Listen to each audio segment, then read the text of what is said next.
जय सियाराम मंडळी सगळ्यांना. यावर्षीची आपली दिवाळी ना खूप आठवणीतली आणि खूप स्पेशल आहे. हो, कारण आपल्या जगद्गुरू श्रींचा वाढदिवस म्हणजे जन्मोत्सव सोहळा या दिवाळीच्या दिवशी म्हणजेच लक्ष्मीपूजनाच्या दिवशी आला आहे.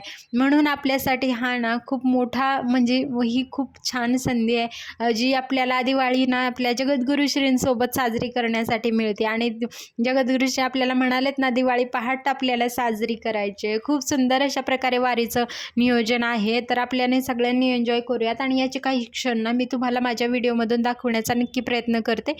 तर व्हिडिओ शेवटपर्यंत नक्की बघा आणि अशाच नवनवीन व्हिडिओज पाहण्यासाठी माझ्या चॅनलला नक्की सबस्क्राईब करा.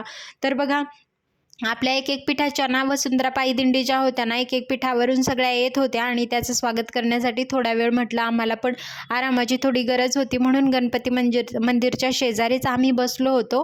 आणि ना बघा, एक एक पालखी वसुंधरा पायी दिंडीमधून हे यात्री जे होते ना, धाम यात्री सगळेजण येत होते.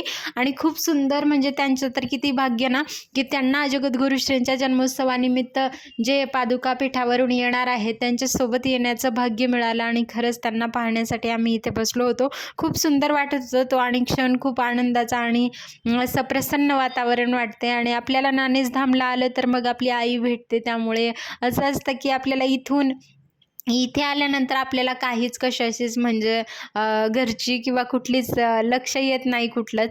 तर अशा प्रकारे थोडा वेळ आराम केला. पालखी तोपर्यंत वरती आले होते धामयात्री. मग आम्ही निघालो वर जाण्यासाठी सुंदरगडावर. आणि तिकडे जाऊन मग थोडा वेळ आम्हाला सेवा वगैरे करायचं होतं.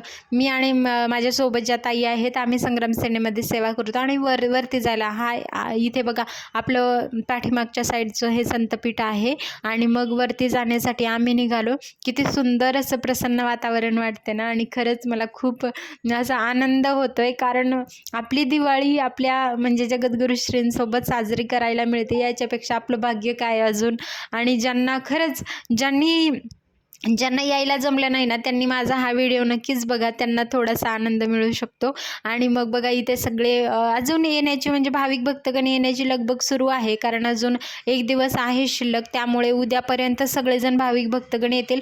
पण लवकरच आपण 5 वाजता वगैरे दिवाळी पहाट सुरू होणार आहे. तोपर्यंत बघा, मी निघाले होते, आपले जे सिल्वर कॉईन आलेत ना ते मी घेण्यासाठी निघाले होते. म्हटले कसे आहेत बघूयात आणि मग लगेच तुम्हाला पण दाखवण्याचा प्रयत्न करेल. कोणी खरेदी केले हे सुद्धा सांगा.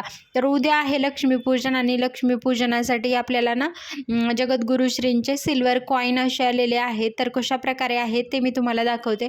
इकडे बघा, धामयात्री वगैरे थांबले होते आणि सेवा वगैरे चालू होती आमची. आणि इथे बघा स्टॉल लागलेला आहे. आणि अशा प्रकारे इकडे होते हे सिल्वर कोटेड कॉईन होते. आणि हे उद्याच्या म्हणजे लक्ष्मीपूजनासाठी आलेले आहे. तर कुणी आत्तापर्यंत खरेदी केले. मग मी पण बघितलं हे आणि खूप सुंदर होतं. वेट जास्त होतं याचं, सिल्वर कोटेड असल्यामुळे छान होतं, खूप सुंदर. आणि लक्ष्मीपूजन आपल्याला उद्या पूजा करायला भेटणार आहे. तर तोपर्यंत अजून एक वसुंधरा पायी दिंडी आली होती, त्यांचंसुद्धा स्वागत करण्यासाठी खूप भाविक भक्तगण इकडे आले होते. तुम्ही बघू शकता, नारायणीसुद्धा आली होती. खूप छान वारी उत्सव पार पडला. आणि पाऊस एवढा होता ना, त्यामुळे मला व्हिडिओ घ्यायला थोडा जमला नाही, तर माफ करा. तर व्हिडिओ म्हणजे पाऊस, तुम्ही सगळ्यांनी जे वारीला आले होते त्यांनी अनुभव घेतलाच असेल, की म्हणजे आपण विचारही नव्हता केला की एवढा मुसळधार म्हणजे एवढा जोरदार पाऊस येईल. रात्री तर पाऊस होताच होता, पण दिवसभर सुद्धा एवढा म्हणजे जेव्हा आपलं लक्ष्मीपूजन चालू होतं त्यामुळे जास्त व्हिडिओ घेता आला नाही मला. आणि मग अशा प्रकारे वारी उत्सव खूप छान आनंदात पार पडला. दिवाळी खूप सुंदर साजरी झाली. आपण फराळ खाल्ला, जगद्गुरू श्रीसोबत फराळ केला आणि मग निघालो घरी जाण्यासाठी. तर व्हिडिओ कसा वाटला हे मला कमेंटमध्ये नक्कीच सांगा. आणि असेच नवीन व्हिडिओज पाहण्यासाठी माझ्या चॅनलला नक्की सबस्क्राईब करा. जय सियाराम.